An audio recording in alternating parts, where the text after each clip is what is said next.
Ego yada senin kransensem na kasia no menfa ne ediso yi emma na director de afutuo ama mabunu no ntampe hye ne nomo no wonte so na moa wonwo wapomuden mo yede sansam no ebeba yebekopandai na limited voter registration exercise a ekoso no kwabena ne ada EC office efise queue no ewa eno ne sembi na mede bro afia ni DMT nsam no enchemu.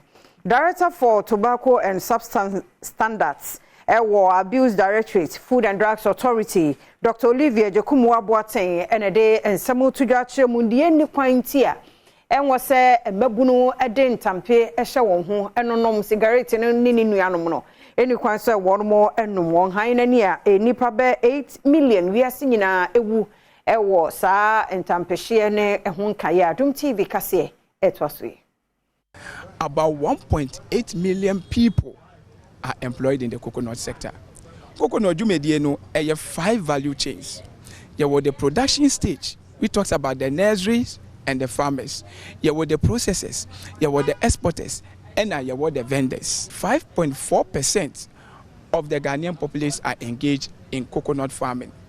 The 9th exporter of desiccated coconut in the world is Ghana. In 2021 alone, we exported desiccated coconut worth $22 million. When in our foreign earnings are eba omaimo. Eba global production of coconut, Ghana is number 12. And wechi okaye de kan ho se wo ba bibremu a nipa dodo na ahye de ma omani enkokube ho esanse ho ne se emfaso kokko stress ni kube. The yakoboy ya no enye tobacco no ho ensem nemum coconut na kube so emfasodie ya aba ene afasha wo mo be September bosomede to so do no ensia ena wote se pani de sansem no to dwa yakopandai di chocho no ekoso ne tichu no wona nya mfie du nwoche ene wo mo abibinti wontwe wondi eda no wo pandai de adehye da EC office officer sante no wa wo mo ha woni Adom TV kase edi nkomoyi Ninka wa han say ye be try ID cards wa say but one say I also crowd no do something no it's like the omoye no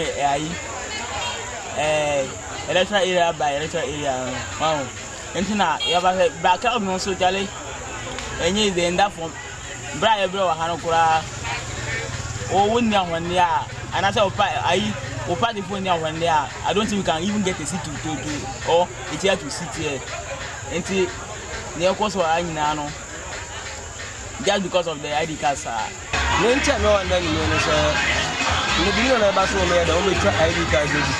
When we say electoral commission say enter ID card e district office. And na ba say fi bi tabi na dey fi kwa ba no na nyino no. Any easy. Then so ba no the big na for no nya idea.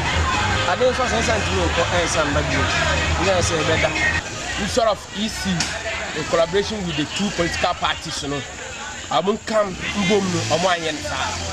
If I say party A, party B, no from Bra, no more class in Ned in Tokopi.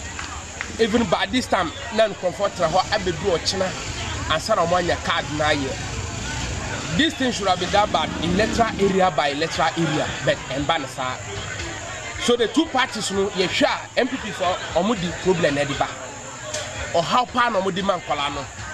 Nkolafe oba betina by this time 8 o'clock at nasa akodru ochina 8 ansana wanya vote ID aye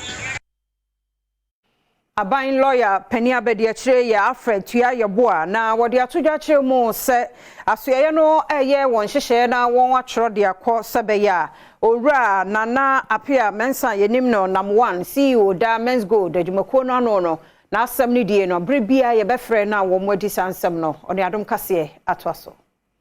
I think his client had a thinking that having established certain entity, no law will catch him, so to speak.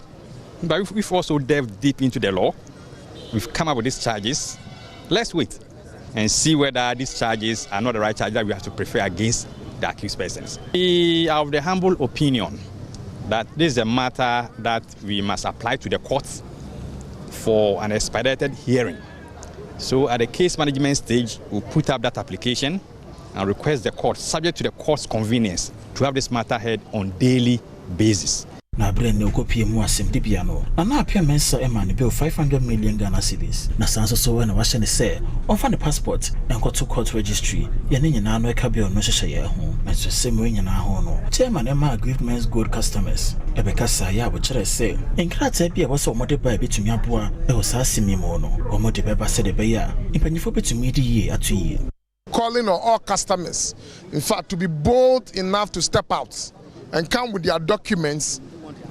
Within the week, we'll call for a location where we'll meet them and then ask a number of them to go with us to the Attorney General's office and then amend the charge sheet with the right figures of the individual customers that Namwan owns, which were mentioned in the charge sheet. We are more than pleased to even mention that he is in to apply for a daily persecution of the case. We are more than pleased and we like the way things are going. Mayenya no so na Adom TV Badwam kase na no pay die wadaro mahana mede AC de edu so no de obonkrata no e wa ha online stories no wa ha ne mo mamenye nkrato esi mayimra ye ba o manhene kwabna sante ye to so.